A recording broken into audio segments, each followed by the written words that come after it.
আসসালামু আলাইকুম আমার দিনের বোনেরা, আমার দিনের ভাইয়েরা, ভালো আছেন তো? আলহামদুলিল্লাহ, আপনার এই বোন ভালো আছে। আমি আজকে আবার রান্না নিয়ে এসেছি ছোট্ট বেলে মাছ, তার সাথে আলু কুচি। আর উপকরণে আছে এই যে উপকরণ দিয়ে রেখেছি: পেঁয়াজ বাটা, জিরে বাটা, ধনে বাটা, ঝালের গুঁড়ো, লবণ, হলুদ আর সামান্য তেল। এবার আমি এর ভিতরে মাখায় নেব। বিসমিল্লাহির রহমানুর রহিম। এই যে আমি পেঁয়াজ দিয়ে নিলাম, একটু টমেটো কুচি দিয়ে নিলাম, ধনে পাতা দিয়ে নিলাম একটু,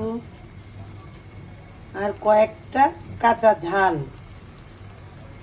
এই যে এবার আমি মাছটা আর আলুটা দিয়ে দেব। এই দেখুন, একদম মানে দ্রুত হওয়ার জন্য দেখেন চচ্চড়ি। এবার আমি মেখে নেব।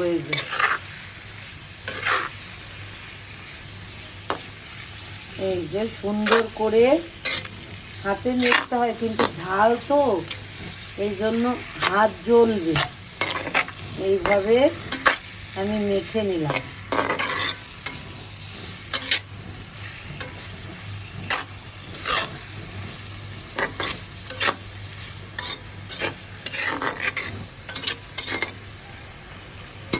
এবার এতে একটু হালকা পানি দিব।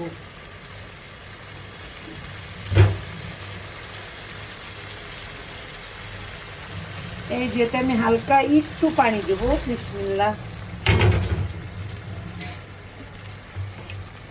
এবার আমি পানি দিয়ে এই দেখুন মাখায় নিলাম। নিয়ে এবার আমি এটা ঢেকে দেব। এটা হচ্ছে বেলে মাছের চচ্চড়ি। বিসমিল্লাহির রহমানির রহিম। দয়াল কি সুখ তুমি পাও, সুখের ঘরে আগুন দাও, যে জন তোমার দয়ার কাঙ্গাল তারে কাদাও দয়াল, যে জন তোমার দয়ার কাঙ্গাল তারে কাদাও। বন্ধুরা, আমরা সবাই আল্লাহকে বিশ্বাস করি, আল্লাহকে ভালোবাসি, আল্লাহর নির্দেশ পালন করি। আল্লাহ যা করে সে নিজের ইচ্ছাই করে, তার ইচ্ছা ছাড়া কেউ কখনো কোনো কিছু করা সম্ভব না। তবে আল্লাহর ইচ্ছা হয়েছে, তাই আমাদের মিসকিন বানিয়েছে।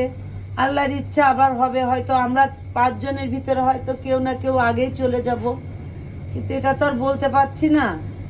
আসার ঠিকানা বলা যায়, যাওয়ার ঠিকানা বলা যায় না। তাই বন্ধুরা বলছি, যাদের বাবা মা আছে আগলে রাখুন, ভালোবাসুন, তাদেরকে চেনো, মায়া মমতা দেন, তাদের মনে কষ্ট দিয়েন না। আমরাও কখনো বাবা মার মনে কষ্ট দিইনি। আমার অনেক ভিডিওতে আপনারা দেখেছেন, কিন্তু আমার যারা বিপক্ষে আছে তারা আমার নিয়ে অনেক খারাপ কমেন্ট করে আর খারাপ কথা বলে। আমি মনে কষ্ট পাই বন্ধুরা। তবে বিচারের মালিক তো একমাত্র আল্লাহ। আল্লাহর কাছেই বিচার দিলাম, তিনি তো সব দেখেছেন, রাব্বুল আলামিন। তার কাছেই বিচার দিলাম, সেই বিচার করবে। তবে আমার এই মাছ চচ্চড়িটার ভিডিও যদি আপনাদের ভালো লেগে থাকে, ভালোবেসে থাকেন, তাহলে এই বোনটাকে লাইক, কমেন্ট, শেয়ার অবশ্যই করুন। আল্লাহ হাফেজ।